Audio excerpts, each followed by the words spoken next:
Well, he is with me in the picture. I know you that. He plays King Herod. I know all about that, but Yes. what I want to talk to you about is something else. They weren't just stars. They were dangerous, seductive, and unforgettable.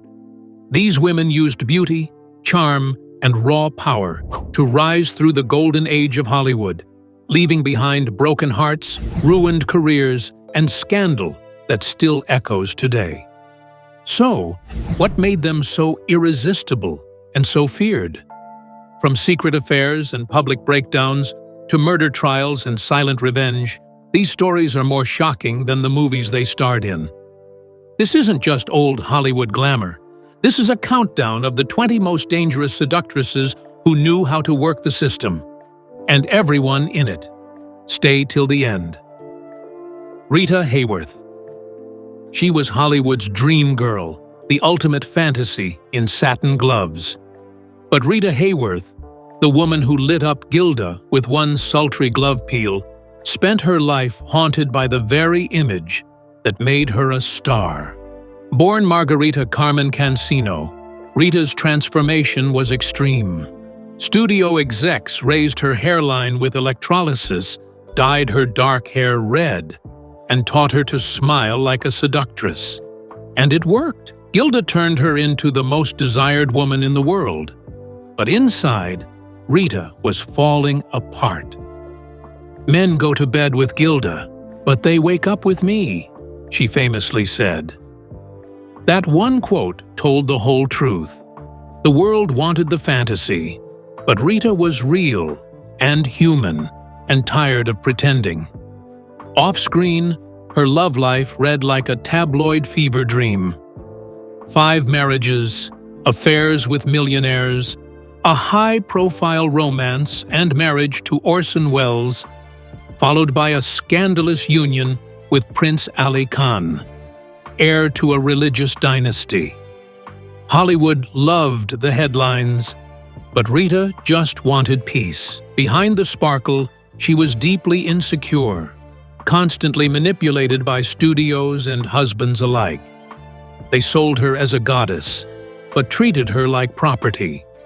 She battled depression and drank to numb the pressure of maintaining an image she never felt was hers. In the end, Rita Hayworth became a tragic symbol, the woman who gave Hollywood its sexiest scene and got swallowed by it. But where Rita was a reluctant siren, the next woman wore her seduction like a weapon and used it on anyone, of any gender, who dared get close. Marlene Dietrich. Marlene Dietrich didn't seduce like everyone else. She seduced through mystery, danger, and defiance. She exploded onto the screen in The Blue Angel, dripping in silk and control. Hollywood had never seen anything like her. Masculine suits, feminine allure, and a voice that could purr or pierce in the same sentence. One critic called her a walking contradiction wrapped in diamonds and danger. Dietrich didn't just seduce men, she seduced everyone. Gary Cooper, John Gilbert, Mercedes D'Acosta, Edith Piaf, the list is endless. She once said, "I am at heart a gentleman." And she meant it. Her power came from never needing to chase anyone. She made them chase her. She cultivated an image of elegant detachment, and then used that coldness to make people burn. Producers, studio heads, even royalty fell at her feet, then got cut off cold once they bored her. She blurred lines long before it was allowed, wearing tuxedos to galas and kissing women at private parties. And yet, no scandal ever stuck. She was too smart, too guarded, and too in control. By the time the world caught up to her, Marlene had already walked away. She died a legend, having mastered the art of making people want her, and never quite letting them have her. But while Dietrich wielded elegance, our next seductress hit Hollywood like a fireball. Blonde, bold, and completely unfiltered. Jean Harlow. Before Marilyn, there was Jean Harlow, the original platinum bombshell, and Hollywood's first true scandal machine. She lit up the screen in Hell's Angels, all curves and sass, dripping with sexual confidence no actress had ever dared bring to screen. But behind the laughter and peroxide blonde curls was a woman playing a dangerous game, with men, fame, and herself. Harlow was only 19 when she became a star, and she quickly learned how to get what she wanted. Flirtation was her currency, and she spent it freely. She seduced producers to get better contracts, cozied up to studio execs, and reportedly had a complicated affair with Howard Hughes, who was obsessed with her. But it wasn't just men who fell under her spell. Audiences were hypnotized by her blend of innocence and raw sensuality. She was called the laughing vamp, a woman who could kill you with a smile. Behind closed doors, Jean's life was pure chaos. She married multiple times. One husband committed suicide, another was rumored to be gay, and a third, she only wed because of studio pressure. Her relationships burned fast and hot, often ending in headlines and heartbreak. Her life was tragically short. She died at just 26. But she changed Hollywood forever. Before Jean Harlow, sex appeal was subtle. After her, it was center stage. Up next, a woman whose seduction ran so deep, it ended with blood on the floor, and her daughter holding the knife. Lana Turner. Lana Turner didn't walk into fame. She was discovered at a soda fountain, sipping a Coke in tight clothes, and instantly cast as Hollywood's next heartbreaker. She became the sweater girl, all curves and coy smiles, a walking dream. But Lana wasn't just a pretty face. She was strategic, rising fast by seducing the right men at the right moments. Band leaders, actors, tycoons, even mobsters. Her most notorious lover was Johnny Stompanato, a bodyguard and enforcer for gangster Mickey Cohen. Their relationship was brutal, passionate, possessive, and terrifying. Then, one night, everything changed. During a violent argument, Lana's teenage daughter Cheryl stabbed and killed Stompanato in their home. The trial was a media circus. Lana wept on the stand, stunning in pearls, telling the world how she tried to protect her daughter. The public couldn't decide. Was she a victim, a manipulator, or both? She walked away free, but the scandal never left her. She kept working, kept seducing, but the sweetness was gone. Behind every smile was a whisper of danger. And that leads us to an actress who didn't need scandal, because her greatest seduction was in the way she spoke. Or didn't. Barbara Stanwyck. Barbara Stanwyck was one of the sharpest, smartest women in Hollywood. She didn't play sex symbols, she played women who'd destroy you with a smile.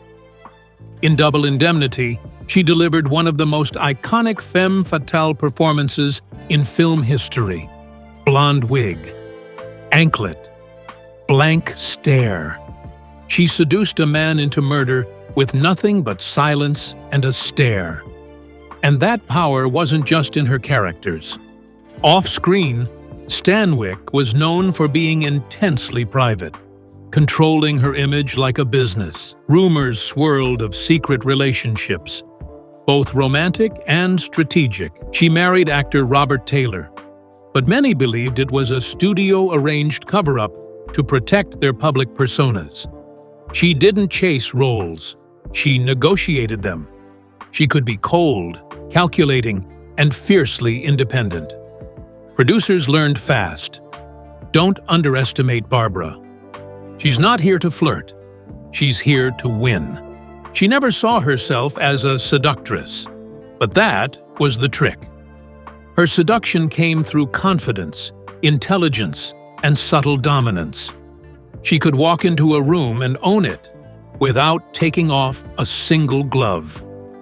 And while Barbara played the long game, the next woman made desire a joke, a weapon, and an empire, all in one breath. Mae West long. Before feminism had a microphone, Mae West strutted through Hollywood like she owned it. And honestly, she kind of did. In a time when actresses were expected to be delicate, quiet, and obedient, Mae showed up in skin-tight gowns, cracking jokes about sex, money, and men. She wasn't just provocative, she was dangerous because she knew exactly what she was doing. "When I'm good, I'm very good, but when I'm bad, I'm better," she once said, and that became her entire brand. She started in vaudeville, writing and starring in her own plays, many of which were banned for being too risque. She was arrested for corrupting the morals of youth, but the headlines only made her more famous. Hollywood finally came calling, and Mae made sure she wasn't coming in quiet. On screen, she purred, teased, and outwitted every man in the room. But off-screen, she seduced with something even more dangerous than her body, her mind. She negotiated her own contracts, wrote her own scripts, and refused to be told how to act or speak. Men fell at her feet, studio heads, producers, even politicians. But Mae wasn't interested in submission. She was there to conquer. She said things women weren't supposed to say, and somehow got away with all of it. She turned seduction into strategy, desire into dominance, and became one of the richest women in showbiz. And unlike so many others, she never played the victim. But where Mae was loud and proud, our next seductress worked in whispers, haunted glances, and a tragic vulnerability no one could resist. Vivien Leigh. Vivien Leigh walked onto the screen as Scarlett O'Hara, and from the moment she opened her mouth, the world was hers. She was breathtaking. Those eyes, that poise, that delicate fire. But Vivien didn't just seduce with beauty. She seduced with fragility, using her brokenness like silk, wrapping around a dagger. "I've always been frightened of things. I still am," she once admitted, and people couldn't look away. Married to Laurence Olivier, she seemed like one half of Hollywood's golden couple. But their marriage was volatile, haunted by affairs, jealousies, and Vivien's growing emotional instability. She took lovers, men and women, and many of them admitted they were drawn to her like moths to a flame. What they didn't realize was that Vivien was quietly unraveling. Behind the scenes, she battled bipolar disorder, depression, and breakdowns that sometimes left her incapable of filming. But even in those moments, she was still captivating. Directors would wait hours, even days, just to get a few minutes of her brilliance. Her seduction wasn't calculated, it was chaotic. And that's what made it so powerful. You didn't fall for Vivien Leigh because she asked you to. You fell for her because you wanted to save her. She died young, fragile to the end. But her legend remains. A reminder that beauty can be dangerous when it's wrapped in sadness. And yet, some women used their seduction not just to charm, but to build legacies even scientists would envy. Hedy Lamarr. If ever there was a woman who proved brains and beauty could be equally lethal, it was Hedy Lamarr. She stunned the world with her beauty and ecstasy, a film that featured one of cinema's first nude scenes, and a simulated orgasm that sparked global outrage. But that was just the surface. While audiences gasped at her body, Hedy was sketching out the blueprints for technology that would eventually lead to Wi-Fi and Bluetooth. Any girl can be glamorous. All you have to do is stand still and look stupid, she once said. Then turned around and co-invented a frequency-hopping system to stop Nazi torpedoes. You can't make this up. Her allure wasn't just physical, it was mental warfare. She dated billionaires, war heroes, and filmmakers, and outsmarted every single one. Hollywood cast her as an exotic temptress in films like Samson and Delilah, but off-screen, she was designing torpedo guidance systems between takes. She was married 6 times, most of those relationships ending in chaos. But she didn't care.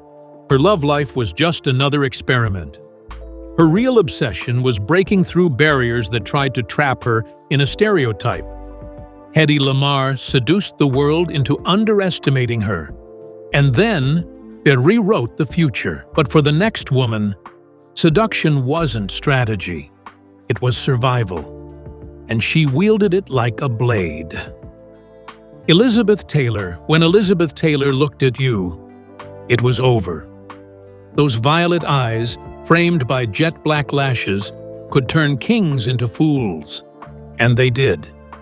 She married 8 times, stole Eddie Fisher from America's sweetheart Debbie Reynolds, and began an affair with Richard Burton that burned so hot the Vatican called it erotic vagrancy.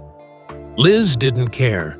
She was never interested in approval, only obsession. Taylor's seduction wasn't a game. It was a force of nature. She knew her power, and she used it to climb through a male-dominated world and come out richer, tougher, and completely untouchable. "I've always admitted that I'm ruled by my passions," she said, and that's exactly what made her so dangerous. She didn't seduce quietly. She came in like a storm. One studio head called her the most expensive actress in history, and still paid her. She demanded, she dazzled, and she made sure no one ever forgot her. And yet, there was depth. She raised millions for AIDS research, stood up for her friends, and wore her scandals like armor. She wasn't afraid to be hated, only to be ignored. Elizabeth Taylor didn't play a femme fatale. She was one. But for our next seductress, power came from the exact opposite: silence, withdrawal, and a mystery no one ever solved. Greta Garbo. I want to be alone. With those 5 words, Greta Garbo didn't just exit the scene, she became an enigma for the ages. She arrived in Hollywood with icy cheekbones and haunting eyes, and instantly hypnotized audiences. In an era of big emotions and loud women, Garbo whispered, stared, and held back. And somehow, that made her more powerful than anyone else. Her romance with John Gilbert made headlines, but what made people curious was what she didn't say. She refused interviews, skipped premieres, and didn't play the publicity game. Rumors swirled of secret relationships with women, private lovers, and affairs that began and ended without a trace. Garbo's seduction came through absence. The more she withheld, the more people wanted her. She didn't need to flirt. She'd look at you once, turn away, and leave you obsessed. When the studio system tightened its grip on female stars, Garbo walked away. At the height of her fame. No farewell tour, no scandal. She just vanished into her own legend. She spent her final years in near-total solitude, rarely photographed, never interviewed. But her myth only grew. She didn't need to explain herself. She was the secret everyone wanted to know, and never could. And as we move on, the seduction only gets riskier, rawer, and more tragic. Because coming up next, the girl who had it and lost. It all in a storm of scandal. Clara Bow. Before there was Monroe, before Rita or Liz, there was Clara Bow, the girl who defined the word it. She was magnetic, wild, and full of fire. When she hit the screen in 1927's It, audiences couldn't get enough. Her eyes sparkled with mischief. Her grin dared you to follow, and her body language spoke louder than any silent film title card. But behind that glow was a girl from Brooklyn's tenements, battered by poverty and trauma. Clara's seductive energy wasn't manufactured. It was survival. She knew what men wanted, and she gave it to them on screen with raw, electric sensuality that no one had ever dared to show before. Hollywood loved her. At first, she seduced producers, directors, and co-stars with reckless ease. Her parties were legendary, filled with sex, scandal, and laughter that often turned into whispers. Soon, the tabloids circled like vultures. Rumors of orgies, drug use, lesbian affairs, and nude photos spread like wildfire. Her rise was meteoric, but so was her fall. The pressure to maintain her image, the trauma of her childhood, and the unforgiving transition into talkies all crashed down at once. Clara had a nervous breakdown at the peak of her fame and walked away from Hollywood for good. She died in near obscurity, but she left behind something bigger than box office numbers. She was the first to show that a woman's sexual freedom could thrill the world, and terrify it too. And speaking of terror wrapped in beauty, the next woman's icy stare and sleek blonde hair made her a star, but her refusal to play dumb made her a threat. Veronica Lake. Her hair was the first thing people noticed. That peekaboo bang, cascading down one eye, became an instant trend during World War II. But Veronica Lake wasn't just a hairstyle. She was a warning. Don't mistake silence for submission. On screen, she played cool, sultry, dangerous dames. Women who knew the game and played it better than the men.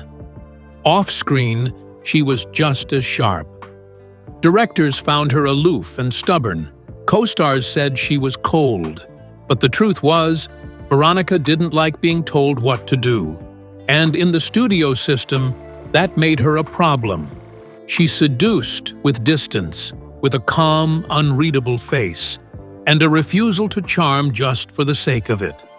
She romanced actors and directors, but always on her terms. And when she spoke her mind about contracts, wages, or scripts, she got labeled difficult. One producer famously said, "She's too smart to be this sexy." That was the problem. She wouldn't let men control her narrative, and for that, they cut her out of the frame. Her career faded fast. Alcohol took its toll. By the time she was in her 40s, she was working as a hotel bartender, almost unrecognizable. But her legend never vanished. Veronica Lake showed the world what happened to women who refused to smile on cue, and she did it with one eye still hidden. Next, we turn to a woman who seduced not just with her body or her roles, but with pure, unapologetic power. Gloria Swanson. Long before Sunset Boulevard cemented her as Norma Desmond, Gloria Swanson was already living the role. A silent film queen who ruled the industry like a monarch. She didn't just act, she built empires. In an age when actresses were expected to be passive, Gloria used her fame like a weapon. She seduced Joseph P. Kennedy, yes, the father of JFK, and used that relationship to fund her own film company. She was one of the first women to produce and star in her own movies, shaping every shot to her will. "I made myself a star. No one discovered me." That was Gloria's motto, and she lived by it. She navigated lovers and studio heads with sharp precision, always staying one step ahead. Her seduction was strategic. She played it big. Opulent clothes, towering egos, bold declarations. She walked into rooms like she owned them. Men tried to possess her. She always flipped the script. But time, as always, caught up. The talkies arrived, and the world changed. Gloria stepped away, only to return decades later in Sunset Boulevard, a role that mirrored her own past so closely it blurred the line between performance and confession. She wasn't just a seductress, she was a survivor, and her real love affair was with the spotlight itself. And while Gloria seduced with grandeur, our next name did it with southern charm, gossip, and ruthless ambition behind a dazzling smile. Miriam Hopkins. Miriam Hopkins looked like a debutante, sweet, refined, always proper. But behind that southern charm was a steel-trap mind and a gift for manipulation that turned Hollywood upside down. She wasn't just seductive, she was strategic. She romanced producers, directors, and studio execs with just enough flirtation to get what she needed. Once she had it, she moved on. One writer called her the most charming Black Widow in Hollywood. Her feud with Bette Davis was legendary. The two women fought over scripts, screen time, and even men. On the set of Old Acquaintance, Davis grabbed and shook her so hard, people thought it was real. It was. Miriam wasn't subtle. She rewrote her own contracts, whispered rumors into the right ears, and used gossip as currency. She knew Hollywood was a game, and she played it better than most men. Yet, despite the drama, she was a tremendous actress, versatile, brave, and way ahead of her time. Her downfall came not from scandal, but from a system that punished women who played too well. She ended her days largely forgotten, but those who knew her remembered one thing: you never saw her coming until it was too late. And finally, we end with a woman who didn't hide her seduction. She turned it up to 11, smiled for the flashbulbs, and left the world wanting more, even in death. Jane Mansfield. If Marilyn Monroe was mystery, Jane Mansfield was pure spectacle. She didn't seduce quietly. She kicked the door open in a pink dress and laughed while doing it. She modeled herself after Monroe, but pushed everything further. Tighter dresses, bigger bust lines, bolder headlines. Her press stunts were legendary. Accidental nip slips, wardrobe malfunctions, calls to paparazzi before every red carpet. Jane knew exactly what she was doing. She said, "A 40-inch bust and a lot of perseverance will get you more than a cup of coffee, a lot more." And she was right. She romanced men in power, lawyers, actors, even royalty. She played dumb, but behind that breathy voice was a woman carefully building her brand. She negotiated contracts like a shark, launched merchandising deals, and turned herself into a walking franchise.